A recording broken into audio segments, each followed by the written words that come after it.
একটা শক্তি প্যানেল সৃষ্টি হইতে হবে, এরপরে আপনার রাজনীতি সুফল পাইবেন, এছাড়া পাইবেন না। বিভিন্ন প্রতিষ্ঠানকে সংস্কার করবে, নির্বাচন কমিশনকে সংস্কার করবে, সচিবালয়কে সংস্কার করবে, ব্যাংকিং খাত সংস্কার করবে, আপনার শিল্প সংস্থাগুলি সংস্কার করবে, এগুলি সংস্কার, পুলিশ সংস্কার করবে, এনএসআই কে সংস্কার করবে, আর্মিকে সংস্কার করবে। আর্মির গুলিতে মানুষ মরে নাই, পুলিশের গুলিতে মানুষ মরে নাই, এনএসআই এবং এই যে বিভিন্ন গোয়েন্দা সংস্থা এগুলি মানুষকে গুম খুন করে নাই, এগুলো চক্রান্তের অংশ। কাজে আলেমদের দরকার একটা শক্তির জায়গায়, রাজনৈতিক প্ল্যাটফর্মে আলেমরা কিছু করতে পারবে না, এটা বাস্তব, এটা আমরাও জানি। মানে পারবে না কেন, এক মিনিটে বলি, পারবে না। 1979 সনে আপনার লুজান চুক্তির পরে এই পৃথিবী থেকে ইসলামী খেলাফত 100 বছর ইসলামী রাজনীতি করতে পারবে না, এই স্বাক্ষর চুক্তি হয়েছিল। এটা 1919 সনে শেষ হয়েছে, মাত্র 3 বছর।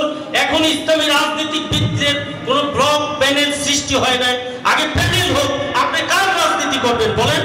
আজকে জাতীয় রাজনীতি করে ওনারা বলুক ওনাদের আন্তর্জাতিক কোনো শক্তি নাই, কিন্তু বিএনপির ছোট্ট একটা নেতা সে তারেক রহমানের রাজনীতি করে, তারেক রহমানের আন্তর্জাতিক শক্তি আছে। আওয়ামী লীগের ছোট্ট একটা নেতা সে শেখ হাসিনার রাজনীতি করে, শেখ হাসিনার আন্তর্জাতিক লবিং আছে।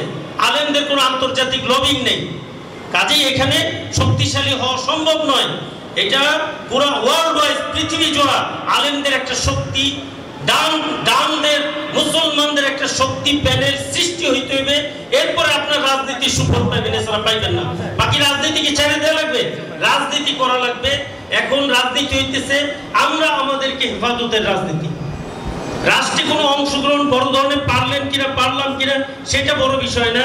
কাজে আজকের কাউন্সিল এমন হওয়া উচিত, সামনে আমাদের টিসি একটা প্রোগ্রাম হইতে পারে, এই যে সাংগঠনিক অনেক প্রক্রিয়া বুঝে না, এই যে তাহারিকি বিষয় হইতে পারে।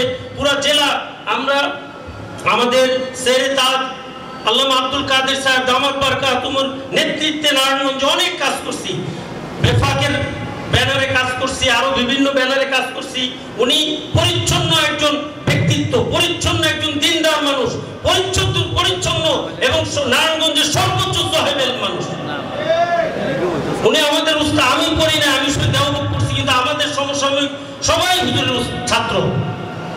কাজে হুজুরকে সামনে রেখে আমরা নারায়ণগঞ্জকে, সারা দেশ কি হবে জানি না, নারায়ণগঞ্জকে একটা শক্তিশালী প্রতিরোধের জায়গায় দাঁড় করতে পারি ইনশাআল্লাহ।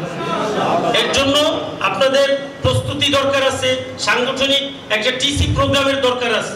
আমরা সামনে প্রোগ্রাম করে আলোচনা করে মুরব্বীদের সাথে একটা টিসি প্রোগ্রাম, একটা সভ্য জারি হবে, সমস্ত থানার নেতা কর্মীরা উপস্থিত থাকবে, সারা মানে রাতব্যাপী সভ্যজারি হবে এবং সাংগঠনিক পুরো প্রক্রিয়া, পুরো সংগঠন চলার জন্য যে নিয়ম কানুনগুলি আছে এগুলি আমরা ট্রেনিং এর আওতায় নিয়ে শিখাবার ব্যবস্থা করব ইনশাআল্লাহ। আল্লাহ তাআলা আমাদেরকে তৌফিক দান করুক।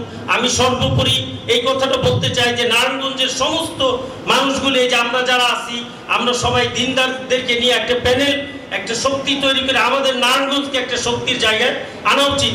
কোনো ফেসিস্ট, কোনো চাঁদাবাজ, কোনো অপরাজনীতি যেন আমাদের উপরে আর চাপাই দিতে না পারে। ইনশাআল্লাহ সম্ভব কিনা ভাই? ইনশাআল্লাহ সম্ভব, যদি আমরা সোচ্চার হই। ওয়া আখিরে দাওয়ানা আলহামদুলিল্লাহ।